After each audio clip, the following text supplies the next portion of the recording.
हाँ, मैं बात कर रहा था यूहन्ना रचित सुसमाचार 4 अध्याय 13 और 14 की। यीशु ने उसको उत्तर दिया, जो कोई यह जल पिएगा वह फिर प्यासा ना होगा। यीशु ने उसको उत्तर दिया, जो कोई यह जल पिएगा वह फिर प्यासा होगा। यानी कि जो दुनियावी जल पी करके जो प्यास तो मनुष्य को लगनी लगनी है, परंतु आगे क्या बोलता है, परंतु जो कोई उस जल में से पिएगा जो मैं उसे दूंगा वह फिर अनंत काल तक प्यासा ना होगा, वरन जो जल मैं उसे दूंगा वह उसमें एक सोता बन जाएगा जो अनंत जीवन के लिए उमड़ता रहेगा।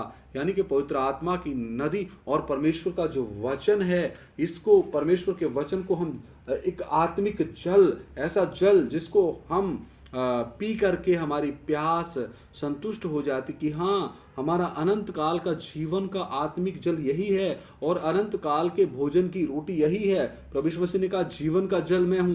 प्रभु यीशु मसीह ने कहा, जीवन की रोटी मैं हूँ, मार्ग सत्य और जीवन मैं हूँ। और भी मैं आपको इसमें से बता सकता हूँ परमेश्वर के वचन में से।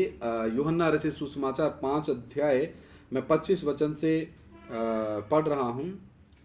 24 वचन से मैं पढ़ रहा हूँ। यूहन्ना रचित सुसमाचार 5 का 24 से, मैं तुमसे सच सच कहता हूँ, जो मेरा वचन सुनकर मेरे भेजने वाले पर विश्वास करता है, अनंत जीवन उसका है और उस पर दंड की आज्ञा नहीं होती, परंतु वह मृत्यु से पार होकर जीवन में प्रवेश कर चुका है। किससे पार होकर के? मृत्यु से पार होकर के।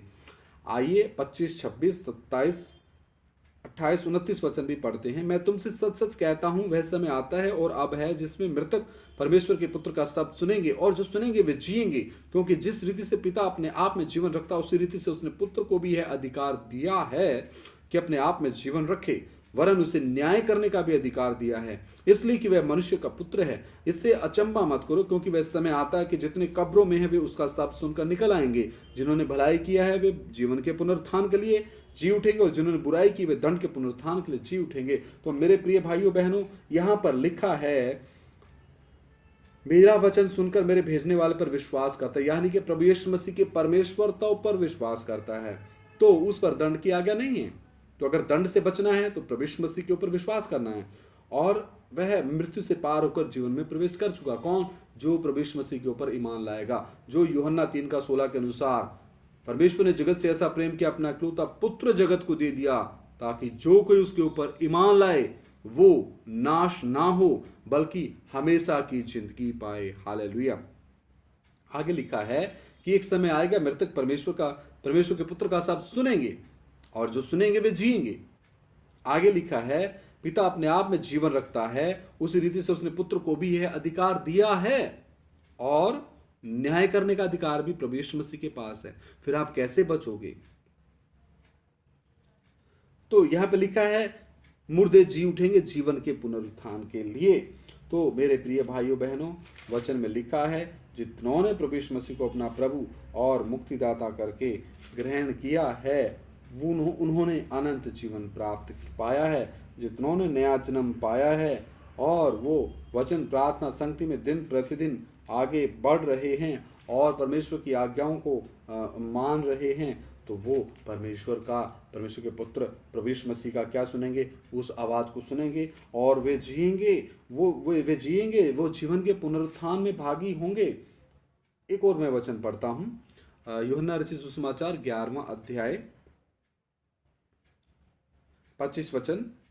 यीशु ने उससे कहा, पुनरुत्थान और जीवन मैं ही हूं, जो कोई मुझ पर विश्वास करता है वह यदि मर भी जाए तो भी जिएगा। हालेलुया। यदि मर भी जाए तो भी जिएगा। यही है मेरा विश्वास। हालेलुया, कि मेरा प्रभु मेरे साथ है। वचन में लिखा मत्ती 28 का 18 से 20 में, जगत के अंत तक मैं सदा तुम्हारे साथ हूं। और यहां पे लिखा है, यीशु ने उससे कहा, पुनरुत्थान और जीवन मैं ही हूं, जो कोई मुझ पर विश्वास करता है, मैं करता हूं, वह यदि मर भी जाए तो भी जिएगा। शारीरिक तौर पे जब मैं मरूंगा तो परमेश्वर के स्वर्गीय स्थानों में प्रभु के स्वर्गदूत वहां पर लेकर जाएंगे, और अनंत काल तक फिर मैं कभी ना मरूंगा। हालेलुया। मैं सदा अपने कर्ता प्रभु यीशु मसीह के साथ रहूंगा, और जो कोई जीवित है और मुझ पर विश्वास करता है वह अनंत काल तक ना मरेगा। तो कितनी तसल्ली देने वाला ये वचन है। कौन ऐसी तसल्ली देता है? कहीं आपको ऐसी तसल्ली ढूंढने को नहीं मिलेगी। ढूंढ लो आप कहीं भी। आप सारे आप शास्त्रों को पढ़ लो, सारे ग्रंथों को पढ़ लो, सारे संसार की विद्या को ग्रहण कर लो, ये तसल्ली नहीं मिलेगी। मैं गारंटी के साथ कहता हूँ, जीवन का दाता, जीवन का कर्ता, पुनरुत्थान, एकमात्र सच्चा परमेश्वर, आत्माओं का पिता, अल्फा ओमेगा, कभी ना बदलने वाला, सर्वज्ञानी, सर्वव्यापी, सर्वशक्तिमान, परम पवित्र, भेड़ों का महान रखवाला, परमेश्वर का मेमना, परमेश्वर का पुत्र, राजाओं का राजा, प्रभुओं का प्रभु। हालेलुया। यही एकमात्र परमेश्वर, यही जीवन है। यूहन्ना 17:3 कहता है, क्या कहता है? अनंत जीवन क्या है? परमेश्वर को जानना ही अनंत जीवन है। हालेलुया। तो मेरे प्रिय भाइयों बहनों, क्यों देर करते हो? प्रभु के चरणों में आ जाओ और हमेशा की जिंदगी को आप प्राप्त कर सकते हैं। और वचन हम देखते हैं अय्यूब 4:17, अय्यूब 4:17, अय्यूब 4:17 वचन। हम जल्द ही इसको समाप्त करेंगे। क्या नाशवान मनुष्य परमेश्वर से अधिक धर्मी हो सकता है? बहुत से लोग धर्मी बने हुए बैठे हैं, वो नाशवान है, वो परमेश्वर से क्या अधिक धर्मी हो सकते हैं? लेकिन दिखावा तो करते हैं और लोगों को अपने पीछे लगाते हैं, लेकिन वो सब व्यर्थ है। मनुष्य नाशवान है, मनुष्य कभी भी परमेश्वर नहीं बन सकता। जो ढोंग और दिखावा लोग कर रहे हैं वो व्यर्थ है, क्योंकि मनुष्य का पाप में जन्म हुआ और पाप और श्राप को परमेश्वर का क्रूस के ऊपर बहाया गया।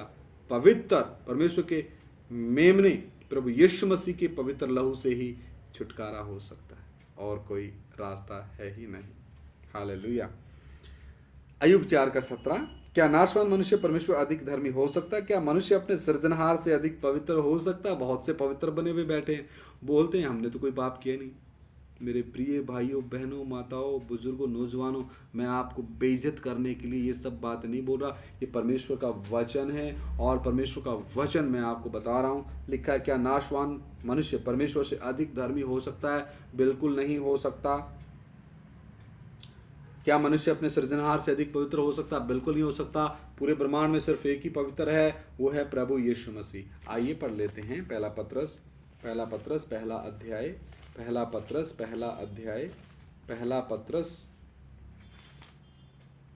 और पहला अध्याय 15 वचन में पढ़ रहा हूं। पर जैसा तुम्हारा बुलाने वाला पवित्र है, वैसे ही तुम भी अपने सारे चाल चलन में पवित्र बनो, क्योंकि लिखा पवित्र बनो क्योंकि मैं पवित्र हूं। कौन? परमेश्वर पवित्र है। और बात रही छुटकारे की, वो भी देख लेते हैं वचन। क्योंकि तुम जानते हो कि तुम्हारा निकम्मा चाल चलन, मनुष्य जाति का चाल चलन कैसा है? निकम्मा। मेरा भी निकम्मा था, मैं भी इस निकम्मे चाल चलन के द्वारा लगातार 27 साल में भटकता रहा इस पृथ्वी के ऊपर।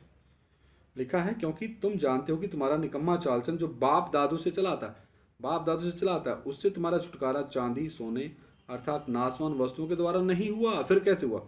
पर निर्दोष और निष्कलंक मेमने अर्थात मसीह के बहुमूल्य लहू के द्वारा हुआ है। प्रभु यीशु मसीह के लहू के द्वारा ही हमारे पाप और श्राप माफ होते हैं। जब हम टूटे मन के साथ अपने गुनाहों, पापों, अपराधों को ग्रहण करते कि सचमुच प्रभु यीशु मसीह आप ही एकमात्र सच्चे परमेश्वर उद्धार करता हो। स्वर्ग के नीचे पृथ्वी पर कोई दूसरा नाम नहीं दिया गया जिसके द्वारा हम उद्धार पा सके। और आज तक मैंने अपने जीवन में जिनको भी अपना परमेश्वर करके माना, वो मेरी गलती की, पाप किया, मेरे इस पाप को माफ करो, आदम के पाप को माफ करो। मैं आज से आपको अपना प्रभु और मुक्तिदाता करके ग्रहण करता हूं और मैं अपने जीवन में आखिरी सांस तक वफादारी के साथ आपके पीछे चलूंगा। ये बात जब एक मनुष्य घुटने टेक करके अपने आप को पापी मान करके, अंगीकार करके और अपने मुंह से प्रभु यीशु मसीह को अपना प्रभु और मुक्तिदाता और उद्धारकर्ता ग्रहण करके करता है, उसके पश्चात अपने मन से उसको अंगीकार करता है, मन से स्वीकार करता है, मुंह से अंगीकार करता है और मन में उसको ग्रहण करता है, तब परमेश्वर का पवित्र आत्मा परमेश्वर के वचन को ला करके उसकी आत्मा में रखता है और उसके अंदर एक भीतरी मनुष्यत्व पैदा होता है। और वो भीतरी मनुष्यत्व कौन है? वो भी इसी पहला पत्रस पहला अध्याय 23 वचन में लिखा है, क्योंकि तुमने नाशवान नहीं पर अविनाशी बीज से परमेश्वर के जीवते और सदा ठहरने वाले वचन के द्वारा नया जन्म पाया है। हालेलुया। फिर परमेश्वर का पवित्र आत्मा इस वचन को ला करके हमारे आत्मा में रखता है, फिर नया जन्म एक मनुष्य पाता है, फिर वो नई सृष्टि बन जाता है। हालेलुया। फिर वो नई सृष्टि धीरे धीरे अंश अंश करके अपने कर्ता प्रभु यीशु मसीह के ढील डोल में बढ़ता जाता है, पवित्र आत्मा की अगुवाई में, पवित्र आत्मा के द्वारा सीखते हुए, प्रभु के फजल को पाते हुए, प्रभु के अनुग्रह को पाते हुए, फजल फजल यूं पुकारते हुए वो एक मनुष्य या भाई या बहन आखिर सांस तक प्रभु के फजल के द्वारा प्रभु के कद काठ तक, प्रभु के ढील डोल तक बढ़ता है और पवित्र आत्मा उसको वो कृपा देता है और प्रभु उसको चलाता है। हालेलुया। तो मेरे प्रिय भाइयों बहनों, जीवित रहते रहते हमने अपना मेल अपने कर्ता अपने पिता परमेश्वर के साथ बनाना बहुत जरूरी है। एक वचन और हम पढ़ के प्रार्थना करेंगे। जकरिया 12 का एक वचन हम पढ़ते हैं। जकरिया नबी की किताब 12 का एक वचन। इज़राइल के विषय में यहोवा का कहा हुआ भारी वचन। यहोवा जो आकाश का तानने वाला, पृथ्वी की नींव डालने वाला और मनुष्य की आत्मा का रचने वाला है, उसकी यह वाणी है। इज़राइल के विषय में यहोवा का कहा हुआ भारी वचन। यहोवा जो आकाश का तानने वाला, पृथ्वी की नींव डालने वाला और मनुष्य की आत्मा का रचने वाला है, उसकी यह वाणी है। ये वाणी उसकी है, ये वाणी मेरी नहीं है, ये वचन मेरे नहीं है, ये वचन परमेश्वर के हैं जिसने मेरे ऊपर दया की है। मैं ये पंखे बंद करके, कूलर बंद करके, इस गर्मी के मौसम में भी ये अपने पसीनों को ना देखते हुए मैं ये वचन रिकॉर्ड कर रहा हूँ। ये मुझे प्रभु का प्रेम विवश कर रहा है ताकि ये जीवता वचन मेरे भाइयों बहनों के पास पहुँचे, इस सिस्टम के द्वारा, इस यूट्यूब के द्वारा, ताकि वो अपने कर्ता को पहचाने। आइए सर झुकाएं, प्रार्थना करें। महान जीवते परमेश्वर अनुग्रहकारी प्रभु, तेरा धन्यवाद करता हूँ। सारा आदर महिमा जलाल तेरे नाम को मिले प्रभु। हे पिता परमेश्वर, ये फैन और ये कूलर इसलिए बंद किया गया ताकि एक अच्छी आवाज़ रिकॉर्ड हो सके और मेरे प्रिय भाइयों बहनों को, बच्चों बुजुर्गों को, नौजवानों को, माताओं को कोई दिक्कत ना हो सुनने में। ओ प्रभु, ये मैं किसी को अपना वचन का ज्ञान नहीं दिखा रहा प्रभु, मैं आपके प्रेम में मजबूर होकर के पिता ये वचन रिकॉर्ड करके प्रभु, ओ पिता परमेश्वर, नाश होने वाली आत्माओं तक भेज रहा हूँ पिता। ये पिता तेरा वचन कहता है, मेरा वचन कभी खाली नहीं आता प्रभु। जो भी भाई बहन, बच्चे बुजुर्ग, नौजवान ये वचन सुने, उनकी ज्ञान बुद्धि समझ आप खोल दो और आप उनसे बात करो और वो भी आपके साथ अपना व्यक्तिगत रिश्ता कायम कर सकें। सारा आदर महिमा जलाल में तेरे नाम को देते हुए ये प्रार्थना अपने उद्धार के कर्ता प्रभु यीशु मसीह के सामर्थ्य और पवित्र नाम से मांग लेता हूँ। सुनो और ग्रहण करो, आमीन। सभी को जय मसीह की। मारानाथा, हमारा परमेश्वर हमें लेने बहुत जल्द बादलों में आ रहा है। हालेलुया, मारानाथा।